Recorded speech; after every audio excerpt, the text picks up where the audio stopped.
Ce programme vous est présenté par la région Grand Est. 24 heures en Alsace vous est présenté par le Crédit Mutuel.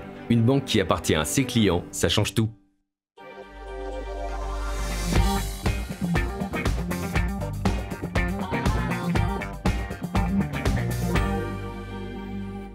Salut à toutes et à tous, je suis ravi de vous retrouver pour une heure d'actualité alsacienne en direct, comme chaque soir de la semaine sur Alsace 20. On va parler de santé car demain nous sommes le 1er octobre. Octobre évidemment placé sous le signe de la lutte contre le cancer du sein. On va parler de sport santé dans cette émission avec nos invités en sortie de JT. On va parler sport évidemment comme chaque lundi avec du basket notamment et le retour sur le choc entre la SIG et Villeurbanne avec le capitaine de l'équipe strasbourgeoise Ali Traoré. On parlera gymnastique également avec cette jeune fille Aline Friss en route pour les championnats du monde de gymnastique. Ce sera à Stuttgart à la fin de la semaine. Du handball avec le derby alsacien, du waterpolo et plein d'autres choses. Tout ça, c'est dans Top Sport tout à l'heure avec Marine 10. Et puis bien sûr, un tour côté cuisine, ce sera avec Nicolas Riffel, direction d'Ornac avec le trublion de la gastronomie alsacienne. On va parler des côté coulisses de cuisine au Canon d'Or. Tout ça est au menu de ces 60 prochaines minutes. Mais on commence bien sûr par les infos. Le JT est présenté par Anna Britz.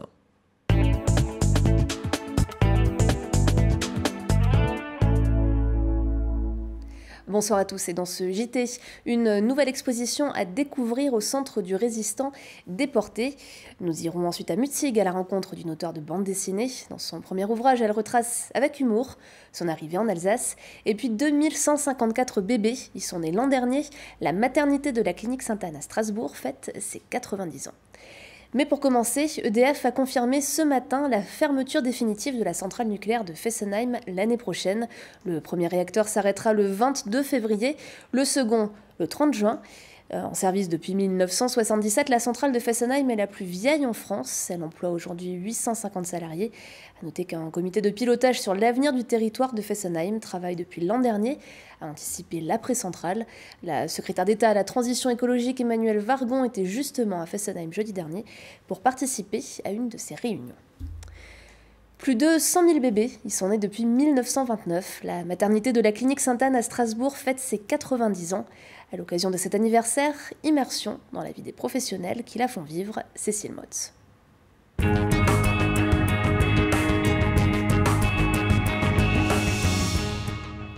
Léo, Alisa, Cléa et Madi ont vu le jour ici, à la clinique Sainte-Anne. Comme eux, plus de 2100 bébés naissent en moyenne chaque année dans cette maternité. Madi a pointé le bout de son nez il y a 3 jours. Elle va bientôt rentrer chez elle. Ne reste plus qu'à enfiler le gilet. Les grandes sœurs sont pressées de profiter pleinement de leur petite sœur. Et nous aussi, de retrouver, parce qu'on est quand même bien à la maison, voilà, de rentrer chez soi. Habituée des lieux, Anta a accouché pour la 3e fois à Sainte-Anne. L'établissement privé est le premier du Bas-Rhin en nombre de naissances. 22 gynécologues, 12 pédiatres et 36 sages-femmes se succèdent ici au quotidien. Le métier de pédiatre est passionnant parce que ça change tous les jours. Enfin, peut-être pas tous les jours, mais tous les ans, il y a des nouvelles choses. On examine tous les bébés qui viennent de naître et puis ceux qui sont juste avant la sortie. Et puis, on est présent également en salle d'accouchement dès qu'il y a une césarienne ou dès qu'il y a une naissance un peu particulière, une ventouse ou dès qu'il peut y avoir un problème pour le bébé, le pédiatre est là. Le début de la journée commence en maternité pour aller voir les dames qui ont accouché sur le week-end, faire sortir les dames qui ont besoin de rentrer chez elles, et puis après on enchaîne sur les consultations pour savoir comment ça se passe. Je retourne à mon cabinet juste après, et puis j'enchaînerai cet après-midi sur une petite intervention avant de reprendre les consultations. En rénovation depuis 2018, la maternité évolue. Chambre spécialisée, climatisée, système de veille accru. Depuis 90 ans, un seul mot d'ordre, mieux accompagner la famille. Cette longévité s'explique par une volonté d'être un des acteurs importants de la naissance à Strasbourg. Ça s'explique aussi par cette recherche de s'adapter tout le temps. Encore une fois, le devenir parent. C'est quelque chose qui évolue. Les demandes des mamans, les demandes des couples, les demandes des papas, de plus en plus, sont pas les mêmes. Et en même temps, on reste beaucoup moins longtemps à la maternité. Il n'y a pas si longtemps, on restait 8-10 jours, il y a quelques dizaines d'années. Aujourd'hui, on sort au bout de 3 jours. C'est pas facile quand on a son premier enfant, qu'on est tout jeune, pour savoir comment être accompagné, comment faire. Et justement, c'est ce qu'on essaye de faire, d'accompagner un petit peu mieux, d'apprendre aux parents. La clinique souhaite continuer à se moderniser. La fin des travaux de rénovation est prévue pour 2020. En attendant, pour célébrer la longévité de la maternité Sainte-Anne, une après-midi d'animation est proposée samedi 5 octobre. Au programme, visites, conférences, mais aussi ateliers et expositions photos. C'est une nouvelle exposition à découvrir au Centre européen du résistant déporté. Elle offre un aperçu sur le quotidien des prisonniers de guerre à travers le regard d'Henri Simon, artiste peintre. Une vingtaine d'aquarelles issues des dessins réalisés durant sa captivité sont visibles dans cette exposition. Henri Simon, compagnon de silence, un reportage de Fanny Kunz. L'artiste Henri Simon a 29 ans quand il est mobilisé au début de la Seconde Guerre mondiale. En 1940, il est arrêté à Dunkerque et transféré dans un stalag, un camp de prisonniers de guerre en Prusse orientale. Ici, les arts sont autorisés et Henri Simon reprend ses crayons pour immortaliser le quotidien des prisonniers durant un an. Il a eu la possibilité de faire un certain nombre de dessins au crayon ou à l'encre. Et à son retour, il a créé tout un ensemble d'aquarelles dans un album qui s'appelle Compagnons de silence. Et donc le Centre européen a décidé de le mettre en avant, un petit peu pour présenter une autre forme d'enfermement, les stalags, qui sont donc des camps pour les prisonniers de guerre, et aussi pour montrer une forme de résistance par le biais de l'art. Ces œuvres représentent des scénettes à l'intérieur du stalag ou alors des visages, un petit peu pour laisser une trace de ces compagnons de captivité avec des expressions, des sentiments qui vont refléter sur le visage de ces hommes, des expressions très fortes, l'angoisse peut-être de la suite ou alors de la survie de leur famille. Et puis vous avez également des scénettes où on voit qu'il y a des messes qui sont organisées dans les baraques, où on voit la lessive, on voit également les jeux de cartes, ce qui vous montre bien la différence avec le camp de concentration, puisque là on n'est pas dans la clandestinité. Libéré en 1940, Henri Simon est retourné chez lui en Vendée et a continué d'exercer son art toute sa vie. Il est décédé en 1987, entouré de ses proches. Une exposition à découvrir jusqu'au 15 avril 2020 et en parallèle, un chemin de croix peint par Henri Simon est visible au Mont-Saint-Odile. Les noms de villages à rallonge, la rivalité au Rhin-Bas-Rhin, la choucroute, tous ces chocs culturels, Hélène Zepfel, auteure de bande dessinée, les a vécus lors de son arrivée en Alsace. De la Lorraine à Mutzig, elle raconte son parcours dans un premier album, My Alsace Life, qui sera publié en novembre prochain. Camille Roland l'a rencontrée. Par exemple, quand j'ai mis la télé, je suis tombée sur une chaîne. Et tout d'un coup, je me dis, tiens, il y a une rubrique qui démarre, le monsieur parle, je dis, qu'est-ce que j'ai fait? J'ai mis une chaîne allemande, qu'est-ce qui se passe? Et puis après, je dis que, ah bah non, en fait, ils sont en train de parler alsacien. Des anecdotes comme celle-ci, Hélène en a plein son carnet. Et pourtant, elle ne vient pas de loin, originaire de Lorraine, elle est arrivée en Alsace il y a une quinzaine d'années. Et alors qu'elle se pensait en terrain connu, les chocs culturels s'accumulent. Des instants du quotidien qu'elle a choisi de raconter dans une bande dessinée autobiographique. C'était de montrer comment je me suis adaptée à l'Alsace, puisque comme toute personne qui arrive dans une nouvelle région, elle pense la connaître, et finalement non, elle se rend compte que pas du tout. Ce qu'on connaît, c'est les clichés qu'on en a, les idées peut-être un peu reçues, et quand on commence à bien connaître les gens, on se dit mais il faut que je fasse comprendre aux autres comment ils sont, surtout que moi je suis arrivée plutôt du côté campagne rurale. Donc je me suis dit, les gens ne connaissent pas du tout cette Alsace-là. Je suis en train de mettre au propre une case que j'ai fait très très sommairement sur le brouillon de la case pour placer les éléments. Le dessin, elle est tombée dedans depuis toute petite. Depuis 1996, elle dessine des illustrations et planches de BD dans des fanzines avant de publier ses propres œuvres. Grâce à un financement participatif, elle compte bien réaliser son rêve, publier un album BD. Après des années, elle a fini par trouver son style, toujours avec une note d'humour. C'est venu de personnages caricaturaux japonais qui sont réduits presque à l'apparence de bébés un peu joufflus. C'est le style kawaii, qui veut dire mignon en japonais. J'ai trouvé que pour un style humoristique, ça s'y prêtait bien. Elle planche déjà sur son deuxième album, mais avant, elle compte bien faire connaître My Alsace Life dans des festivals et la commercialiser sur Internet. Et en bref, si vous devez vous rendre à Strasbourg demain, ou si vous y habitez et que vous vous garez en ville, attention à la Fourrière. Le président de la République Emmanuel Macron viendra demain dans la capitale alsacienne pour célébrer les 70 ans du Conseil de l'Europe, inaugurer le nouveau théâtre du Maillon et remettre la Légion d'honneur à 2 héros de l'attentat du 11 septembre. Un déplacement qui ne va pas sans son lot de perturbations pour la circulation et le stationnement des voitures. C'est l'image du jour par Cécile Motz. Attention, si vous avez l'habitude de garer votre véhicule près de la place Broglie, de l'Orangerie ou du Wacken, dès cette nuit 1h jusqu'à demain 22h, de nombreuses rues seront interdites au stationnement, comme la rue de la Fonderie, le quai Jacques Sturm, la rue Brûlée ou encore l'avenue de l'Europe et le boulevard de Dresde. La circulation, y compris piétonne et cycliste, sera également interdite au passage du cortège présidentiel. Merci beaucoup Anna pour ce JT, on vous retrouve demain bien sûr à la même place et vous cédez la place à Marine 10 avec qui on va parler sport dans un instant, on va parler santé avant ça avec Joanne Pascal et Cyprien Perronnet. Installez-vous autour de cette table, on prend notre temps tranquillement, le temps de la météo de Célia, la météo de votre mardi, c'est pas terrible. Des châteaux de la Loire au delta du Mékong, idées week-end ou voyages au long cours, vos vacances au fil de l'eau partout dans le monde avec Croisière Europe.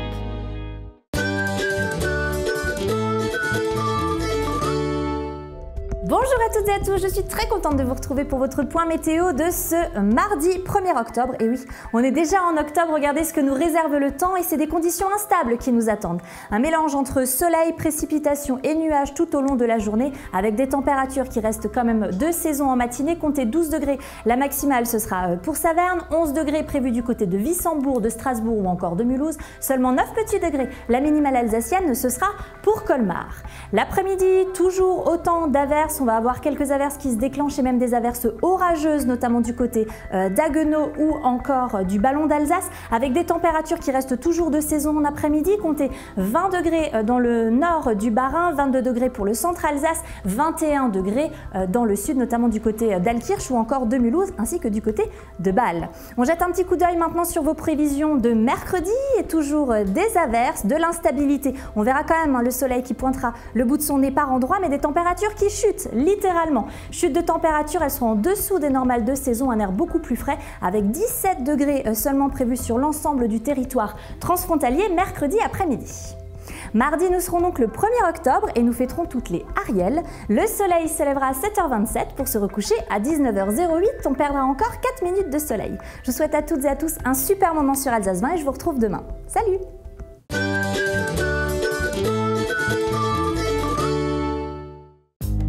Vos vacances au fil de l'eau avec Croisière Europe.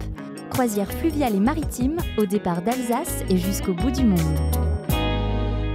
Demain, nous serons le 1er octobre et le mois d'octobre, bien sûr, depuis près de 25 ans maintenant, est placé sous le signe d'Octobre Rose, avec tout un lot de manifestations et de sensibilisation pour la lutte contre le cancer du sein. Ça démarre évidemment dès demain en Alsace, ça a même déjà commencé à certains endroits. Vous pourrez bien sûr aller marcher et courir, notamment à la Strasbourgeoise, il y avait la Mulhousienne il n'y a pas très longtemps, et dans plein de villes d'Alsace avec des milliers de coureuses mobilisées. Mais vous pourrez aussi ce week-end aller ramer. Bonsoir, Joanne Pascal, Cyprien Perronnet. Bonsoir, bonsoir. Quel est le principe de l'Octobre Rose Challenge ? C'est communiquer déjà sur les bienfaits de l'activité physique pour les personnes qui sont atteintes de cancer du sein ou en rémission d'un cancer du sein. C'est surtout les mettre en valeur parce qu'elles ont quand même bien le droit, ces personnes qui se battent contre cette maladie, elles ont bien droit à un mois dans l'année. Et le principe, c'est un binôme, une femme, une personne atteinte d'un cancer du sein et une personne de son entourage ou un ami ou une personne saine qui vient... Femme, peu importe. Voilà. On vient, on partage, et un binôme qui va s'affronter, faire une distance de 500 mètres. Alors quand on dit ramer, c'est un partenariat, parce que c'est aussi entre autres la Fédération Française d'Aviron qui mobilise là-dessus. C'est pas forcément en aviron sur l'eau, sur le canal ou sur le lac, on parle de rameurs ergomètres. Aviron, voilà, c'est l'aviron indoor, donc porté par les programmes Aviron Santé de la Fédération Française d'Aviron, et donc c'est 500 mètres en binôme. Ça prend combien de temps à peu près? Ça dépend du niveau, vous allez me dire. Ça dépend du niveau, mais il faut compter 2 bonnes minutes. On n'est pas... Alors vous êtes... Vous n'êtes pas vraiment un club de sport comme les autres, il y a des clubs de sport qui accueillent ce genre de manifestation. Vous avez un statut un peu particulier à Indoor Santé. C'est une association aussi au départ, vous accueillez sur une base de sport, mais l'idée c'est plutôt de s'occuper, comme dit, de personnes suivies pour des cancers ou en rémission de cancer ou d'autres pathologies. Exactement, on fait que du sport santé. Les personnes qui viennent chez nous, elles viennent sur prescription médicale et on accompagne les personnes qui sont atteintes d'affections de longue durée, comme le cancer ou de maladies chroniques et jusqu'aux maladies rares. En quoi ça répond, Cyprien, en quoi l'activité physique peut justement effectivement être adaptée à la rémission? On parle de quoi? De suite de traitement, de chimiothérapie, de choses comme ça? Alors l'activité physique, il faut savoir qu'elle permet déjà de diminuer la fatigue globale, et puis qu'elle permet aussi d'améliorer la résistance de la personne à la fatigue. En plus de ça, elle permet d'améliorer la résistance, enfin la tolérance au traitement. Et puis le risque de survenue baisse d'environ 50% pour une femme qui serait atteinte d'un cancer du sein suite à l'activité physique. Et puis tout simplement aussi parce que le sport et l'activité physique permettent d'améliorer donc la composition corporelle par la hausse du tonus musculaire, et puis la baisse des tissus graisseux, adipeux, qui sont fortement cancérigènes. Voilà. Il y a vraiment un suivi individualisé de chaque personne avec des médecins aussi également? Oui. Comment est-ce que ça se passe, justement? Ça, c'est notre ADN. C'est-à-dire que pour nous, l'activité physique, c'est un complément thérapeutique. L'activité physique, c'est un médicament, donc il faut en mesurer l'effet dose. Et en mesurer l'effet dose, c'est avoir des séances monitorées et c'est travailler en équipe avec les médecins, avec les chercheurs, avec les éducateurs sportifs. Et c'est mettre tout ce panel d'expertise au service du pratiquant. Ça veut dire que ça dépend de la pathologie, ça dépend de l'âge, du sexe, du passé sportif. Enfin, il faut vraiment effectivement individualiser. C'est trop compliqué de se dire, tiens, on prend un groupe de 10 et on leur fait faire la même chose. Ça, c'est pas possible. On n'optimise pas en tout cas les effets. Non, on va pas optimiser. De cette manière-là, ça ne marchera pas. C'est-à-dire qu'en effet, il faut quand même avoir des programmes qui sont dédiés par pathologie, parce qu'il y a des spécificités à chaque pathologie. On ne va pas faire la même chose avec une personne qui est en rémission d'un cancer du sein qu'avec une personne qui est atteinte de Parkinson. Donc ça, c'est la première des choses. Et ensuite, une fois qu'il y a ce programme-là, bien sûr, il faut l'individualiser parce qu'on est chacun à un état de sa vie, un stade de sa vie différent, à 30 ans, à 50 ans, où la maladie est plus ou moins proche. Et à partir de là, il faut au cas par cas, séance par séance, remettre les données, travailler sur de bonnes bases. C'est quoi les vertus de l'aviron, Cyprien? On a l'impression on dit souvent que c'est un sport très, très complet, puis il n'y a pas besoin d'avoir un gros vécu sportif. C'est une activité vraiment très adaptée au sport santé. Alors c'est une activité qui est très adaptée pour le sport santé, tout simplement parce qu'elle permet déjà d'avoir un renforcement musculaire harmonieux, puisque la plupart des groupes musculaires sont enclenchés. C'est pas que le haut du corps comme on pourrait penser en fait? Non, pas du tout. Le mouvement part toujours des jambes. Donc c'est le quadriceps et puis les ischio-jambiers qui s'enclenchent, qui travaillent le plus tout au long du geste. Et puis c'est un sport, donc une activité où il n'y a pas de contrainte ostéo-articulaire sur les genoux et puis sur les articulations de la cheville. Il n'y a pas de choc ou de traumatisme, ce qui permet de rendre accessible la pratique à des personnes atteintes de surpoids ou de surcharge pondérale. C'est très intéressant. Et puis, de par certains écrans qu'on peut avoir sur la machine, l'ergomètre de type rameur, on peut aussi suivre l'intensité, la durée de l'effort de la personne en tant qu'éducateur sportif ou en tant que pratiquant. Voilà. C'est ce qu'il faut préciser. Enfin, vous êtes éducateur sportif, vous travaillez vraiment en symbiose avec des chercheurs, avec des médecins. Enfin, c'est pas péjoratif, c'est pas gadget. Enfin, c'est vraiment l'idée, c'est vraiment d'avoir quelque chose de très poussé, de très individualisé, avec vraiment l'ensemble des professionnels de santé qui sont concernés. Ah oui, tout à fait. Une personne qui donne son temps, alors qu'elle n'est pas bien, pour aller faire l'activité physique, le temps qu'elle donne, il faut qu'il soit optimisé, il faut qu'il soit rentabilisé. Et à partir de là, on va vraiment s'entourer du médecin spécialiste, des chercheurs, des meilleurs éducateurs sportifs qui sont formés à la faculté des sciences des sports de Strasbourg, pour vraiment leur apporter ça, ce condensé-là, à chaque fois sur 1 heure d'activité. On ne peut pas se permettre de leur faire perdre leur temps ou de leur faire perdre leur énergie. C'est récent, vous avez monté ça en 2017, c'est une première dans la région. C'est le début de quelque chose. Enfin, vous le voyez comme ça, les clubs de sport qui accueillent parfois effectivement ce genre d'ordonnance n'ont pas forcément le personnel qualifié, adapté à s'occuper de ce genre de choses. Il y a beaucoup de choses à faire encore dans ce domaine-là. Strasbourg a été précurseur depuis 2012 de par le dispositif de la ville dans la prise en charge des personnes atteintes de maladies, d'affections de longue durée.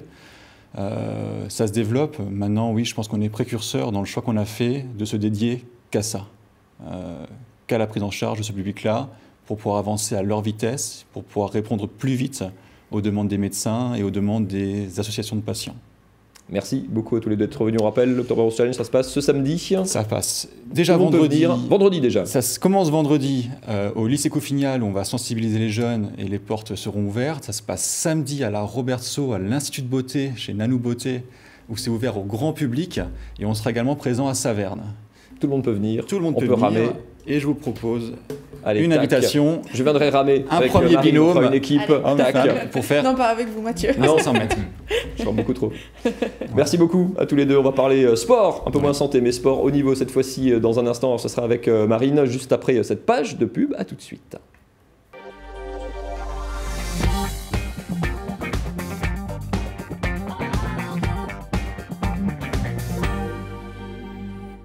Et le lundi soir, on parle sport sur Alsace 20, c'est Top Sport et c'est avec Marine Zis et Ali Traoré ce soir.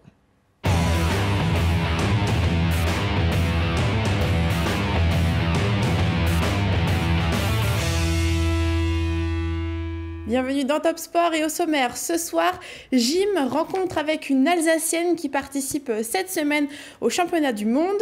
Et puis handball, le derby entre Les Sables et Célestat. En hockey, un match plutôt physique pour les Strasbourgeois ce week-end. Et puis en basket, retour sur le match entre la SIG et l'Asvel. Pour en parler ce soir, Ali Traoré, bonsoir. Bonsoir. Vous êtes le capitaine de la SIG, bienvenue, vous êtes là ce soir. Oui, je suis là ce soir, alors j'en profite pour m'excuser à plat de couture devant tout le monde, devant toute l'Alsace, toute la France même, de mon erreur de la semaine dernière, désolé. On est ravis en tout cas de vous recevoir. Merci. Tout va bien.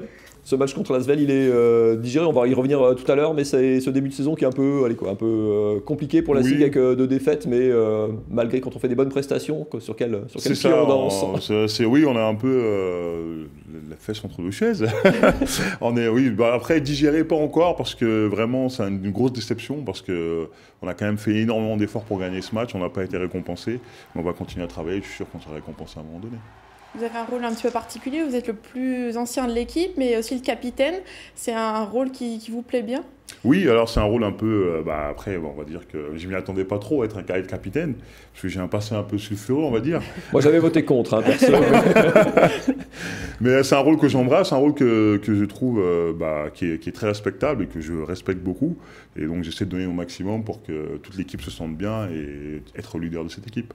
Ça veut dire quoi au quotidien? C'est juste c'est de la prise de parole, c'est des attitudes, enfin on se sent du coup, on est obligé de forcer sa nature un petit peu, enfin on alors moi je suis pas forcé ma nature parce qu'à la base je suis déjà plutôt très volubile, très extraverti. Oui. Voilà, mais plus sérieux du coup. Voilà, donc je suis obligé d'être plus sérieux, forcément ça m'oblige à me responsabiliser et être un peu exemplaire, chose que j'ai pas toujours été, il faut le dire. et voilà, au jour le jour, c'est vraiment de guider les mecs, de dire on doit faire ci, on doit faire ça à un moment donné, et c'est vraiment de guider les gens, être le relais du coach aussi sur le terrain. Donc c'est tout ce travail-là à faire. On continue basket dans quelques minutes, on passe au handball, Mathieu. Ouais, retour sur le derby de ce week-end entre Célestat et les Sables. Alors un derby un petit peu particulier entre 2 équipes qui sont rivales, c'est les 2 meilleures équipes alsaciennes, qui sont toutes les 2 en Pro League, la 2e division, mais qui sont en train de bosser sur la fusion de leurs équipes l'an prochain. Donc derby entre 2 équipes rivales, mais un petit peu partenaires quand même. Je vous emmène à Célestat, ça se passait vendredi soir. Célestat qui avait mal démarré sa saison, 2 défaites pour les Violets lors des 2 premiers matchs, dans une salle plutôt bien remplie. Ça démarre fort pour Célestat avec Thomas Kauwenberg, le Belge, qui ouvre le score. Et puis derrière, ça a été très compliqué pour les Blancs de Les Sables qui avaient pourtant sorti un gros match la semaine dernière, mais les coéquipiers de Michele Scatar ont souvent buté, les rares arrêts de leurs gardiens, à chaque fois il y a une deuxième lame célestadienne qui arrive. Célestat qui fait très vite un premier écart, 9-4 après un petit quart d'heure de jeu, et puis les Violets qui continuent de dérouler. C'est très difficile en défense pour les Blancs de Les Sables qui voient l'addition enfler progressivement. 19-10 à la mi-temps, 9 buts d'avance, le suspense c'est déjà quasiment mort, et en deuxième mi-temps les Violets qui ne desserrent pas l'étreinte, qui continuent d'enchaîner, qui vont compter jusqu'à 12 buts d'avance derrière les Blancs pour l'honneur. Marque quelques buts, des jolis buts, plutôt applaudis par le public même. On est loin des rivalités entre Célestat et Mulhouse où c'était souvent beaucoup plus physique. La fin de match sans suspense, les Blancs quand même qui adoucissent un tout petit peu la note en fin de match. Score final 35-26 pour les Violets qui remportent donc leur première victoire de la saison.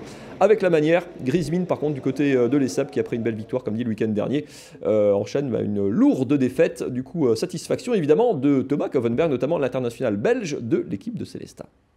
C'est un match qu'on a très bien travaillé, qu'on a très bien préparé et je crois que c'est l'aboutissement d'une belle semaine. On a mis les ingrédients nécessaires pour se faciliter le match aujourd'hui. Oui. Célestat qui enchaînera rapidement. Par contre, Denis Latou, l'entraîneur lui de Les Sables, constat sans concession, clair et net. Un match nul, mais nul dans tous les sens du terme. Des pertes de balles à gogo, pas de repli défensif. Ce qui me déçoit le plus, c'est la manière. Après, la défaite, elle existe dans le sport, mais c'est surtout la manière dont on l'a obtenue. On a été totalement inexistant dans tous les compartiments du jeu, ou presque. Ça, c'est dit. Célestat qui sera en déplacement du côté de Cherbourg en ce milieu de semaine. Il y a une journée mercredi. Les Sables tentera de se refaire ses coups d'envoi 20h au Malterie, réception de Besançon. Et puis les Sables qui remet le couvert. Match samedi également en Coupe de la Ligue contre un club de l'élite. Ce sera Toulouse. Grosse semaine pour les Strasbourgeois. Et Marine, vous nous emmenez au waterpolo. Oui, à la Kibitseno, ça se passait samedi soir. Le Team Strasbourg, qui a été éliminé la semaine dernière de la Ligue des Champions, a enchaîné donc ce week-end avec le championnat de France contre Nice. Regardez ces images après 1 minute de jeu. Premier but pour le Team Strasbourg grâce à Sutic, mais pas de répit puisque Nice égalise aussitôt. Et puis un peu plus tard, du côté de Strasbourg, cette longue passe qui sert Markovic juste devant les cages. 2-1 pour Strasbourg. Et puis ensuite Markovic toujours à la passe, cette fois-ci passe décisive pour Buden. Et puis Markovic qui est omniprésent, qui vous voyez là à l'image marque encore ce but en moins de 2 minutes. Il inscrit 2 buts. Le Team Strasbourg prend donc les devants 5-1. Nice aura du mal à revenir ensuite. Ils parviennent tout de même à réduire l'écart de 3 buts avec celui-ci notamment 7-4. Strasbourg en forme enchaîne plusieurs contre-attaques dont une particulièrement artistique. Vous allez le voir avec cette passe qui sert encore une fois Markovic. C'est bel et bien lui l'homme du match avec 6 buts au compteur. Strasbourg l'emporte facilement 13-7. Le double champion de France débute donc comme il se doit la saison. Écoutez le gardien de l'équipe. Gagner le premier match, surtout contre Nice, ça lance une saison. Ça fait du bien au moral aussi. Et les objectifs, ils restent inchangés. On va essayer d'aller chercher une 3e fois de suite le titre. L'entraîneur, lui, est un peu plus nuancé. L'objectif, comme tout le temps, c'est la donner maximum. C'est trop tôt pour dire où on voulait aller, mais je pense qu'on peut faire beaucoup de belles choses comme l'année dernière. Et une belle chose comme l'année dernière, eh bien, c'était le titre de champion de France. Donc bon, peut-être que le troisième. On prend un 3e pour la route. Allez, on va reparler basket avec notre invité Ali Traoré. Retour d'abord en image sur le match de ce week-end. C'était le choc contre Villeurbanne, le champion de France en titre et sa grosse armada. Ça se passait au Rhenus samedi soir.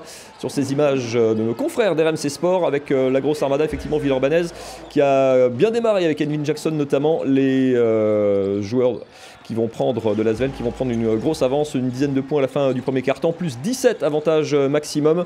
Mais la cible qui va bien revenir en deuxième mi-temps grâce à Damien Inglis notamment, 0 points à la mi-temps, 17 au final pour lui, à un peu moins d'une minute de la fin. Le primé de Travis Trice qui ramène la SIG à un petit point, 84-83. La suite se joue dans les toutes dernières secondes au lancer franc. Payne avec un petit peu de réussite, 2 sur 2, plus 1 pour l'Asvel. Dernière possession pour la SIG, le shoot de la gagne pour Scrub et malheureusement le Canadien qui touche l'arc et au buzzer, les Villeurbanais récupèrent le rebond. Villeurbanne s'impose d'un petit point, 89-88. Ali Traoré, il y avait une défaite à Bourg en ouverture à l'extérieur, ça fait 0-2. Mais on a vu le SIG un petit peu aux deux visages sur ce match où ça a été très dur le premier quart d'heure notamment, mais une équipe qui a fait corps, qui s'est battue qui a failli arracher ce match in extremis. Oui, on a très mal démarré ce match, on peut avoir des regrets par rapport à ce début de match. Franchement, je pense qu'on n'avait pas mesuré le fait que l'Asvel viendrait vraiment avec le couteau d'entre les dents, vu qu'on les a battus en Coupe de France juste avant. Ils nous ont rentré dedans physiquement, c'était vraiment un match très très physique, limite c'était tranché là-dedans, c'était vraiment compliqué. Mais c'est vrai qu'on a montré quand même qu'on a des qualités de cœur, parce qu'on est revenu, on a failli gagner ce match, mais voilà, on a un potentiel, on est presque au niveau de ce genre d'équipe, mais on n'y est pas encore, on a une équipe assez jeune, mais j'ai bon espoir qu'on va finalement arriver à ce niveau-là. Justement, l'équipe de cette année, il y a peut-être un peu moins de joueurs stars comme il y a pu y avoir certaines années, mais est-ce que c'est pas justement la qualité de cette équipe-là de se dire qu'il y a un vrai collectif cette saison ? Oui, alors il y a un vrai collectif. Déjà, c'est un bon groupe de mecs motivés, jeunes, plein d'enthousiasme. Après, moi, je pense qu'on a quand même beaucoup de talent. On a beaucoup de talent, mais ce qui nous manque vraiment, c'est du vécu collectif.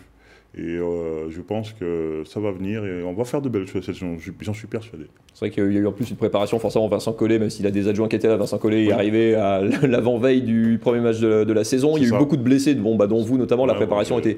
Vous avez fait des matchs amicaux de préparation avec 5 pros quasiment. Enfin, forcément, l'équipe est un petit peu en retard là-dessus encore, malgré ça. Oui, bien sûr. Moi, dans mon cas personnel, j'ai pas fait de match du tout, de matchs amicaux du tout. Donc, pour les jeunes, ça, la préparation. Voilà, exactement. Ouais, c'est ça, c'est pour les jeunes. Moi, j'ai fait un petit coup de vétéran, là, hop, j'ai un peu mal au genou. Non, je plaisante. Mais donc, c'est clair qu'on a un peu de retard collectif. dans mon cas personnel, un peu de retard physique. Mais avec la façon dont on travaille, ça va vite revenir, quoi. Voilà, maintenant, faut qu'on fasse une union sacrée et qu'on part jouer le prochain match au Portel pour avoir notre première victoire de la saison, quoi. Et quels sont justement les objectifs cette saison? Vous en parlez avec le coach notamment? Oui, les objectifs. De toute façon, moi, j'ai toujours dit à la SIG, il y a des objectifs minimum. L'objectif minimum pour la SIG, c'est d'être dans les 4 premiers au début de la saison et d'arriver en demi-finale en play-off. Ça, c'est les objectifs minimums. Et à partir de là, on peut se permettre de rêver. Voilà.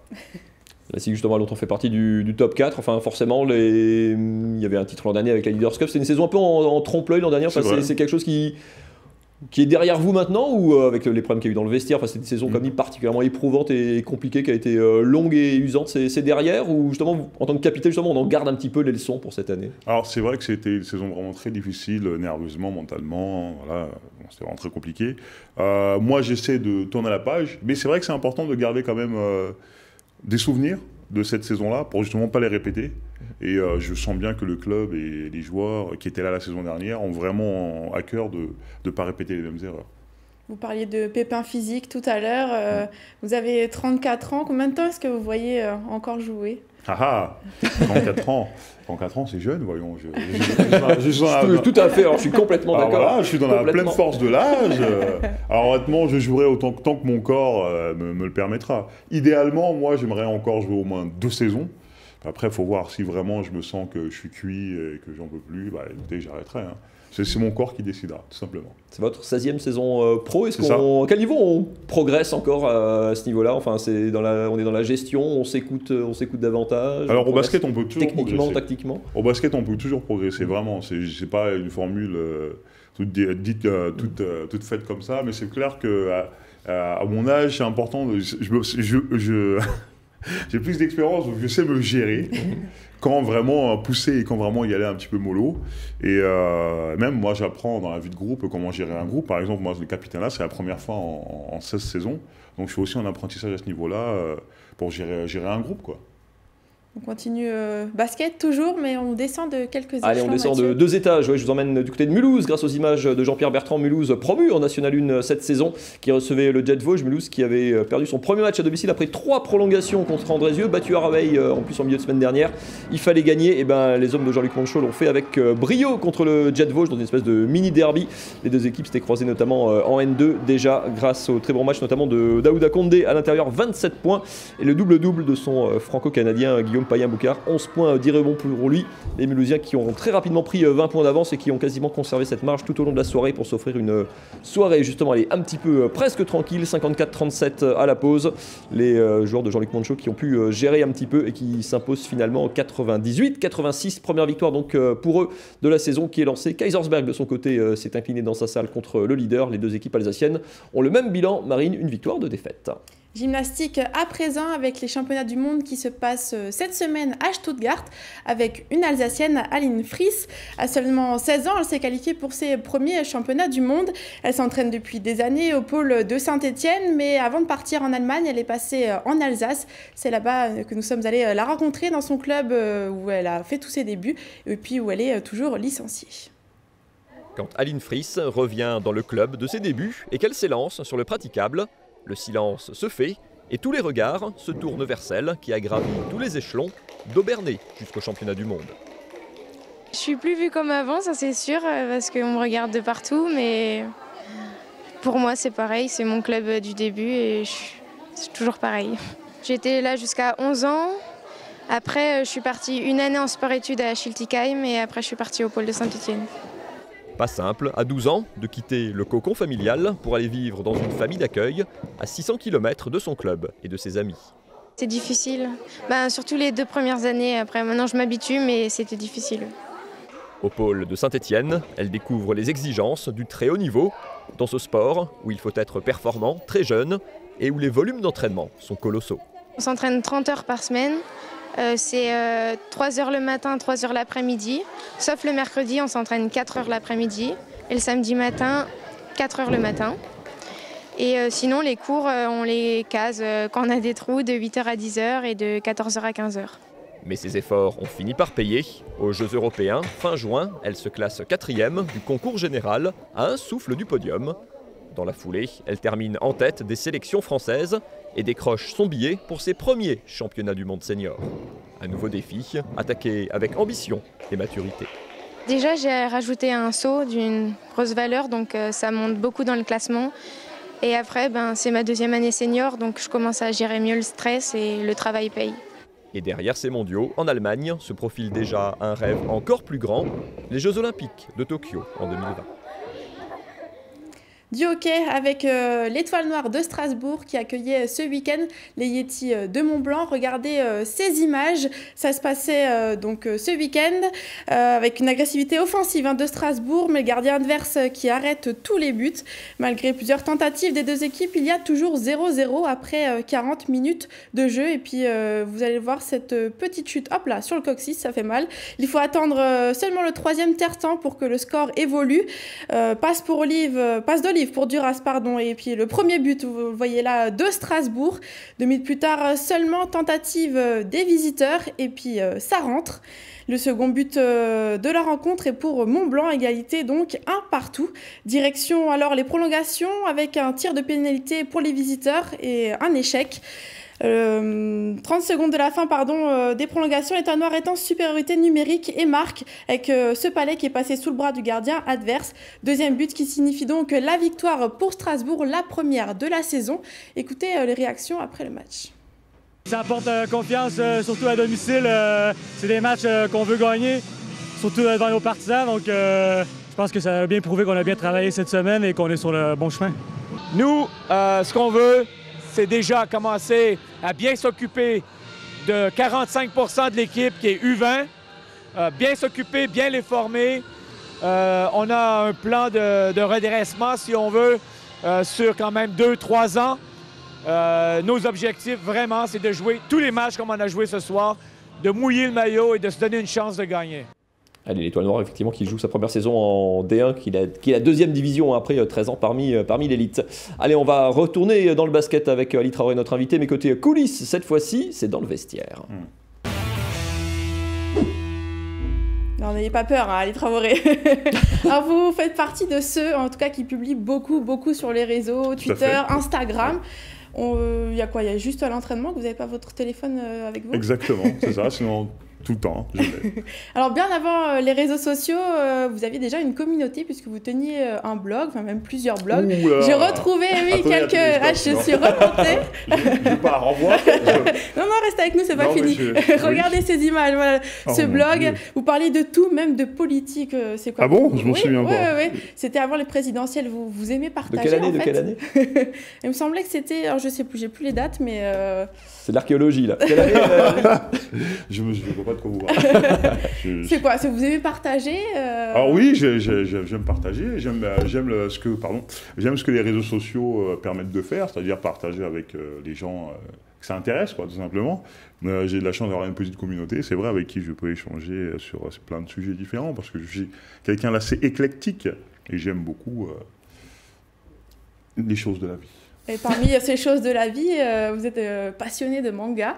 Oui. Alors ça aussi, on retrouve beaucoup de ça sur vos réseaux sociaux. Vous êtes même allé au Japon cet été. Tout à fait. Pour découvrir justement cette culture bien particulière. Alors si vous avez un choix à faire entre J'adore cette photo. Entre le basket et les mangas, ce serait quoi? De toute façon, le basket, ça va pas durer encore bien longtemps pour moi.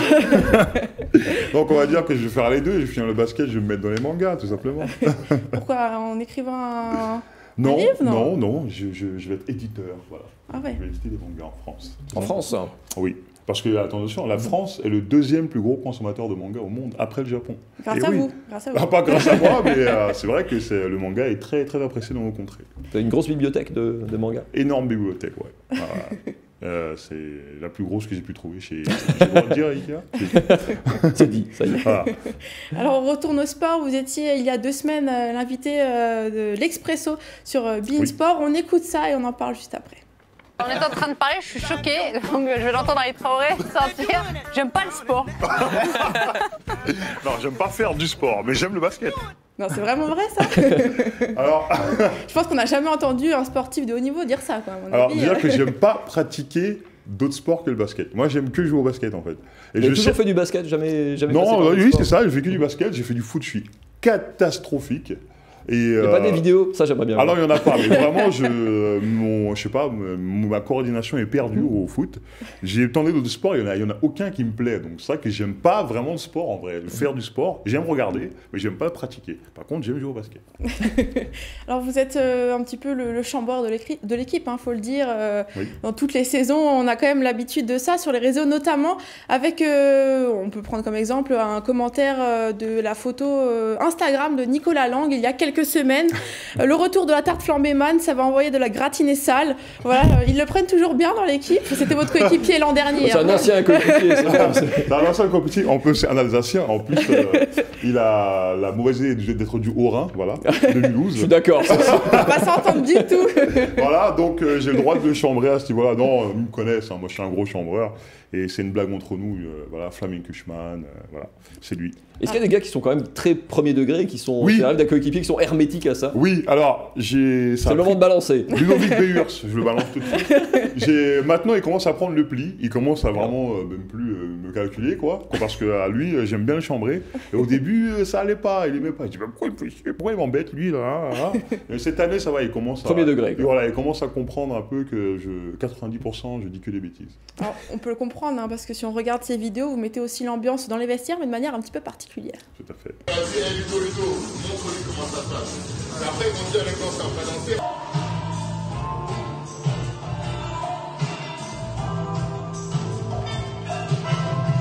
Elle est parfaite là. Ouais, non, mais pour le dance floor, là, il n'y a pas de problème au niveau de coordination. Voyons, j'ai le rythme dans la peau.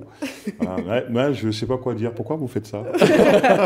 On la paye pour ça. C'est pour les coulisses, c'est sympa. C'est son côté orinois. Mais oui, voilà. Mais vous chambrez toujours les autres. Je me dis que c'était l'occasion un petit peu de, vrai, de retourner la situation. Justement, j'en ai une petite dernière.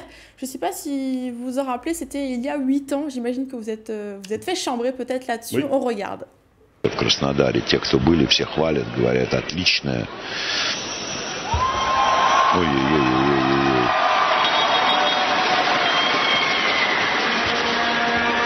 И это предусмотрено правилами, это Горшков не придумывает ничего.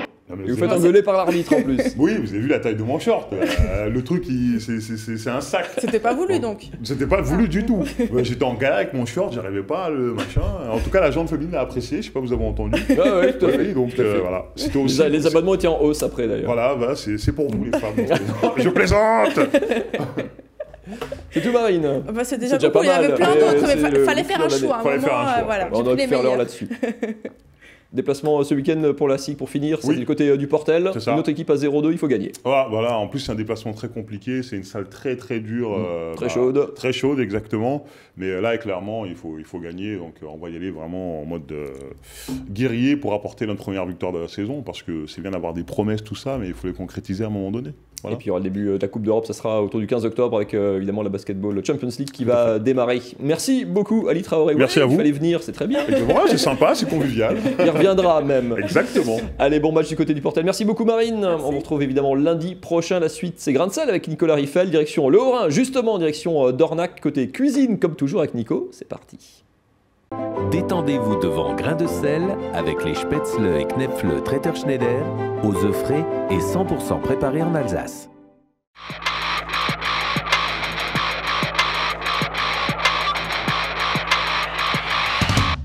Je suis né le 20 décembre 1970 à Colmar. J'ai fait mon apprentissage au lycée Stork à Guebwiller et en alternance au restaurant Les Hortensias à Colmar. Puis j'ai pris mes valises pour partir en Corse quelques années avant de revenir en Alsace. En 2000, je m'installe avec mon épouse à Dornac. Je suis Gilles Reb, restaurant Canon d'Or à Dornac. Bon Gilles, on va cuisiner quoi aujourd'hui?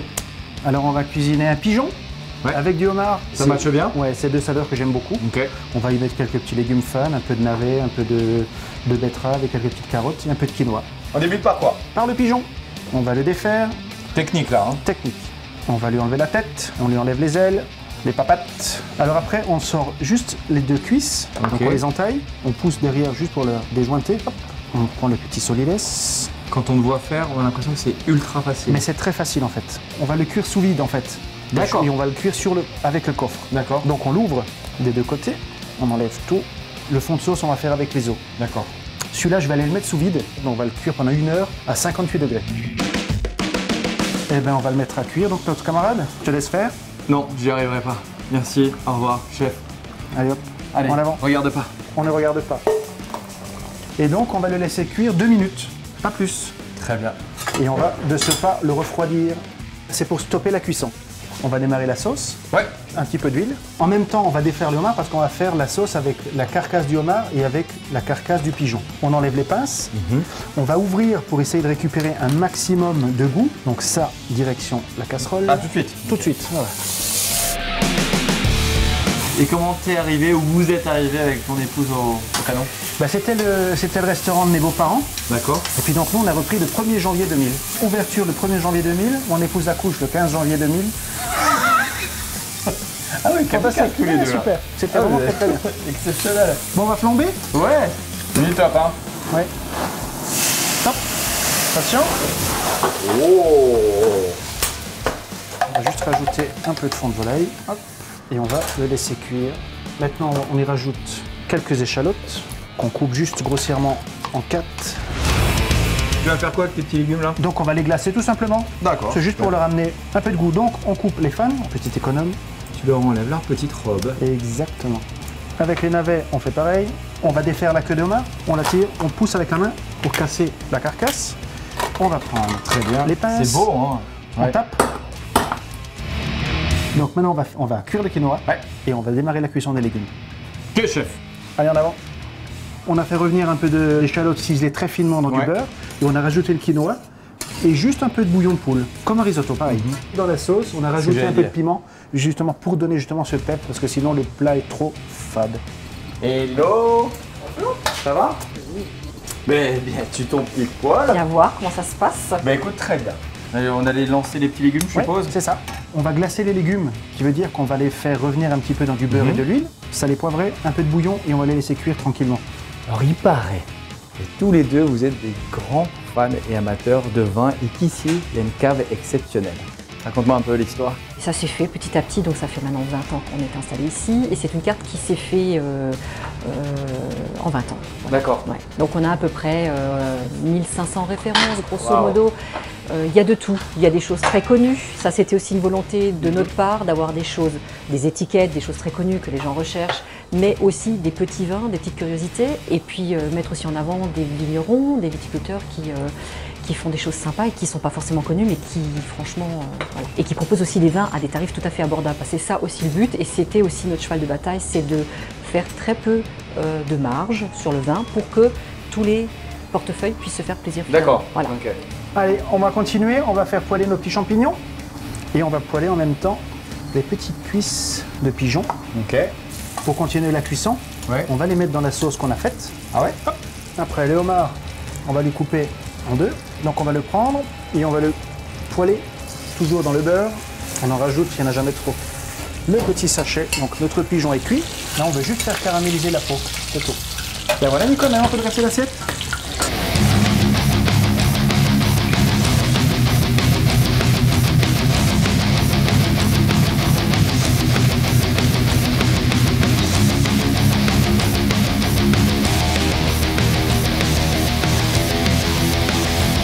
Et surtout, ne soyez pas sages. Cuisiner créatif avec Traiteur Schneider, spécialité alsacienne fraîche, à retrouver dans votre magasin habituel.